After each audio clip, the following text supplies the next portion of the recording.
Welcome to Thinking is Contagious, and I want to piggyback on the previous program discussing Biden's lying pitch for his 3.5 trillion.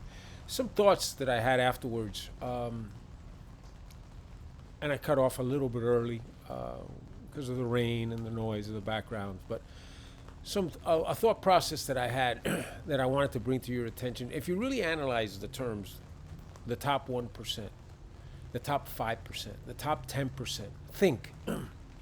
Think about just what those terms say. A very limited audience, a very limited scope, a very limited interest, and an audience that the politicians do not need to worry about because there's not enough bulk numbers. Their spending of the corporate dollar is much better aimed at the bottom 50, 60, 70% of the population. And it's a lot easier to convince. But think about that. And that's the reason why you see this attack on the rich.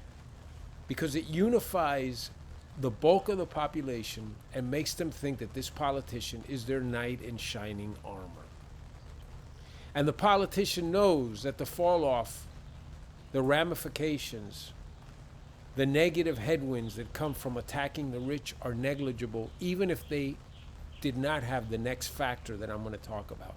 Because another mitigating factor is that the top 1%, what they really want more than anything is safety and security, and not to have their apple cart disrupted.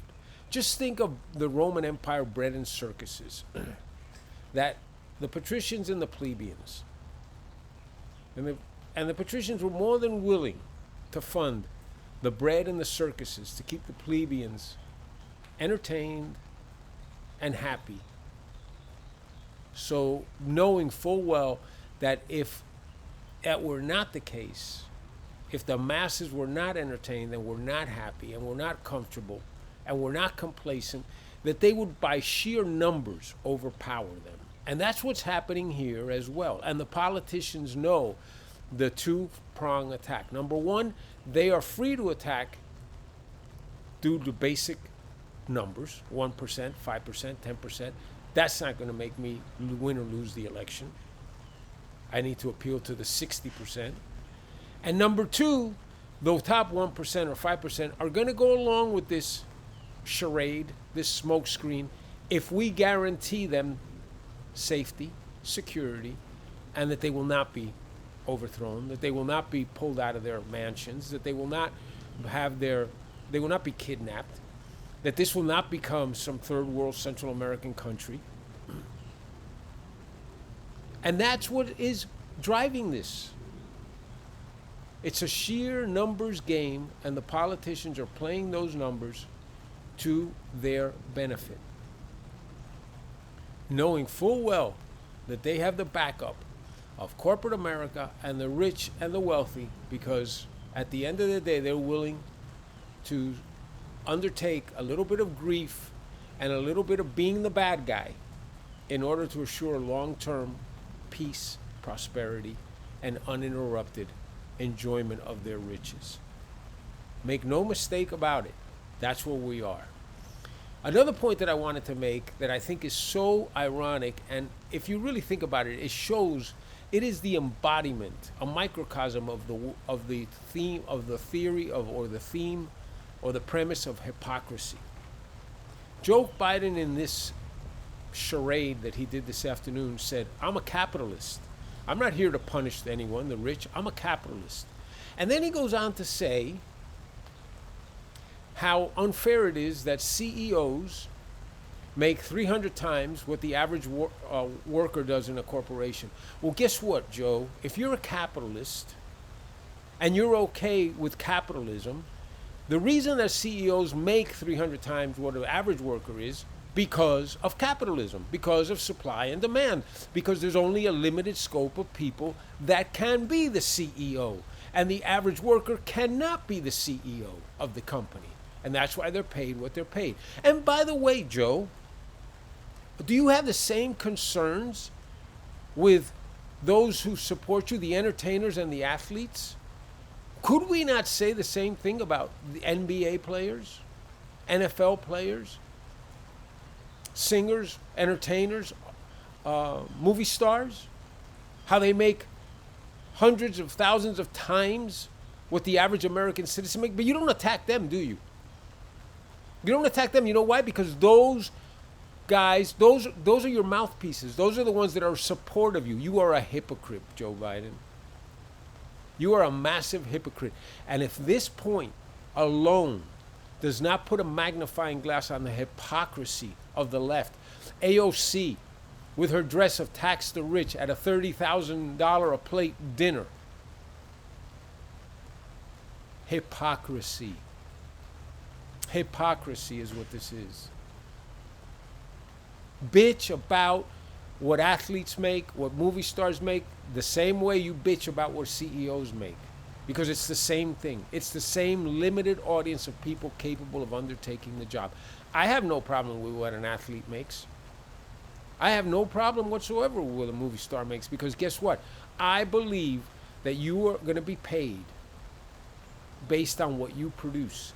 And if someone deems that they're going to pay somebody $20, $30, $40 million for a movie, or to play a season of football, or play in the NBA for a year, guess what?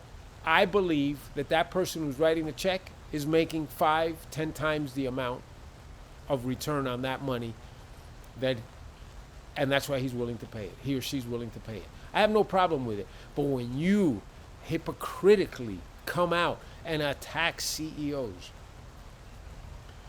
and use that as a premise of your narrative and your agenda, that they make 300 times, they're probably underpaid if it's only 300 times. Joe Biden, you are a hypocrite. You're not even a hypocrite. I completely understand where you're coming from, Joe. You've got to say these things. Number one, you spent 50 years of doing nothing, having no career, having no history, having no legacy. You are a nobody. And then you were promised the right to become president of the United States, but you had to do two things: do the bidding of the enemies of this country and keep your mouth shut. And you chose to do it because at the end of the day, you were told, Joe, if you don't do this, all these investigations on Hunter and your family and your brother and your sister and your whatever, we're going to let them go forward. We're not going to derail them. We're not going to cover them up. We're not going to force them off the table. We're going to let them go forward. And you will go down in humiliating ball of fire. Joe, your career is nondescript enough. You've been a parasite, living off the taxpayer's dollar without having done anything long enough. If you don't want to be exposed for the fraud that you are, and by the way, not just him, Bernie, fraud, living off the taxpayer. Bernie Sanders was writing articles, okay, about masturbation before he became a politician. And now he owns 3 or 4 homes on a $170,000 a year salary. If that doesn't sum it up. Marco Rubio, both sides. 4 kids, private school, wife doesn't work, $170,000 a year salary. What's his net worth? Millions? 5 million? I don't even know what it is. 10, 15 years ago, he was in with David Garcia and the failed townhouse in Tallahassee and a negative net worth, and all of a sudden, he's a multimillionaire on $170,000 a year. I don't buy it. I don't buy it. I don't buy it, and I don't buy anything of what's going on here, but I want you to contemplate what we've just talked about here, these points, and see if they don't make sense, okay? All right, I hope that it hits the spot. Thank you very much.